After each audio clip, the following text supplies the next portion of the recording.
I was a child, I loved to draw and paint. Even after I started music lessons, I loved using my imagination with colors and shapes.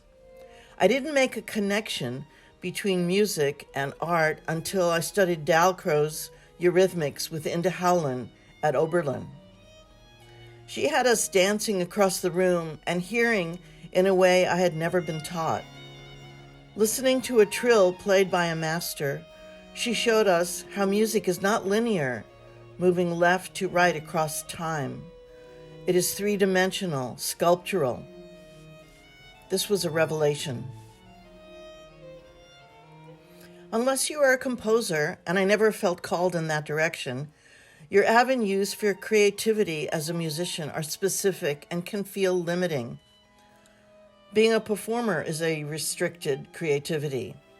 If you are a violinist playing in an orchestra, you're definitely limited by the requirement to play as one with the others in your section. It's not the time to be original. In chamber music, each person playing a separate part, there is opportunity to be more expressive, conversational. If you are leading an ensemble, you have more freedom, but your interpretation of the music must be true to the historical period of the piece and supported by academic context.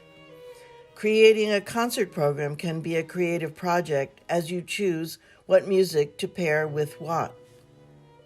A greater degree of individual imagination and creativity is possible when playing solo repertoire in the Baroque period and earlier.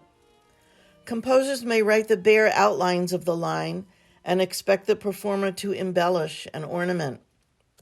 The opening of the De la Guerre Sonata that I play here is written as a simple F major scale, but that is intended as just a skeleton. Each violinist will play it differently.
When I discovered art glass after decades as a musician, the ideas poured out as if queued up, waiting to be expressed. The first year was extraordinarily exciting. Making glass brought an incredible freedom where I became the composer. Glass is a seductive medium because of the transparency. You are invited to layer and see in new ways. It was thrilling to be able to create without any rules. I chose the palette, scale, everything. Later, I took classes in design basics and became more aware of the elements such as harmony, rhythm, balance, counterpoint, line, contrast, proportion, focal point, etc. But I think I was already well served by a lifetime of playing great music. Those same design elements operate in music and had been percolating for years through the sense of hearing. This sushi plate is one of the first pieces I made. The thin lines are glass called stringer, and I fired them over the curved strips of clear glass. They bent and wrinkled in the heat of the kiln, which was my intention. Looking back, they look a little like the frets and strings of a viola da gamba. Another very early piece is this one with the 3 circles. The thin lines are made with copper wire fired in between 2 pieces of clear glass. In the firing, the copper turns black. The 3 rectangles over the 3 wire circles represent sonata form, exposition, development, and recapitulation. In the way that abstract art can represent more than one idea, I also had the Corelli violin sonatas in mind, which I was playing at the time. The bare outlines of the line are shown, ready for ornamentation. The oneness of all things has often been on my mind, especially from my many decades' practice of meditation. I started to think about the inside of living things like leaves, grasses, and trees. I used many parallel lines of glass stringer to show the inner layers of grasses and delicate, intricate construction. These 2 platters were the first version of using stringer and kiln carving, which is creating shapes into the glass during the firing process, as counterpoint with each other. I developed the idea over the years. I enjoy making bowls.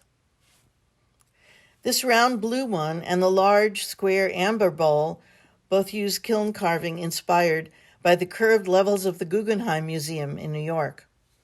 I bought a postcard on a visit to the museum, turned it sideways, and used that image in glass. The inspirations for my glass have either been abstract, from music and feelings, or like many artists, from nature. Due in part to holding a precious violin for many decades, I have always loved wood and loved trees. I created a series called The Inner Life of a Tree to portray the vitality of the sap, layers, and spirit underneath the opaque bark.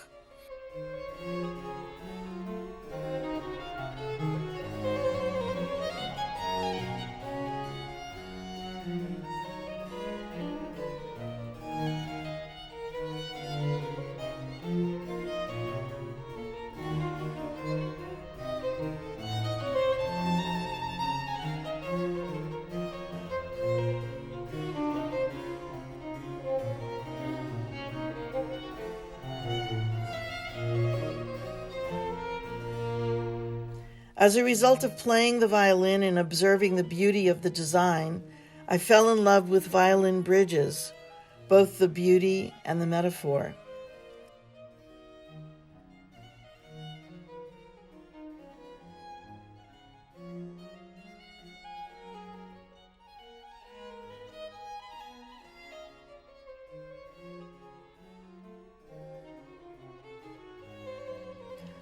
This piece is called Reaching Out to You, reflecting a difficult friendship.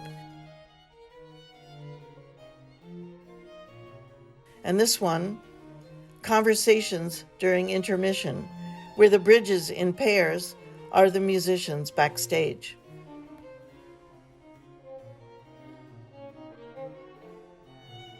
Where I live, near Washington, D.C., the art glass community is very active, with many members of a local guild.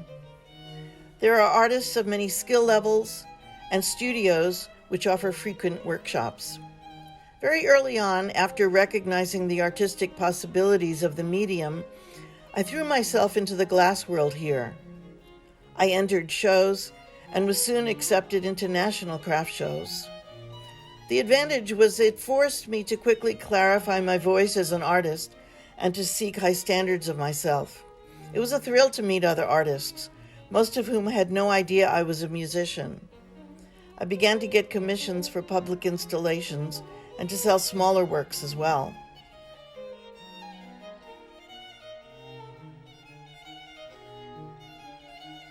Much of this happened during a time of economic prosperity in the U.S. I bought a second kiln and hired a studio assistant to help fill orders. And then I noticed a shift. Besides making duplicates of the same piece, which is not a creative act, I started to think about what styles, colors, pieces would sell, which is also not so creative. It is taking cues from hypothetical customers. And once you give away your primary relationship with your imagination, you're in business for profit, not to grow as an artist. I stopped doing glass. Instead, I turned my attention to a very different kind of musical activity, playing for hospice patients, one-on-one at the bedside. I founded a nonprofit, A Musical Heart. Our mission is to bring live music to the bedside of hospice patients. We consider it a kind of musical chaplaincy. So we're not performing really, we're bringing some solace, some comfort, and maybe some pleasure to patients at this very sacred time, and it also helps them let go. There's a degree of creativity involved, as each patient is different. The value to the musician is very great, a deep sense of fulfillment and service without the pressure of producing a perfect performance. Far from the world of auditions, audiences, and critics, the purpose is to love and help the patient to let go. The work continues and the organization is expanding. In the meantime, I am thinking of returning to glass, but not with the purpose of showing or selling, but digging deep and seeing what I find inside and what happens in the studio.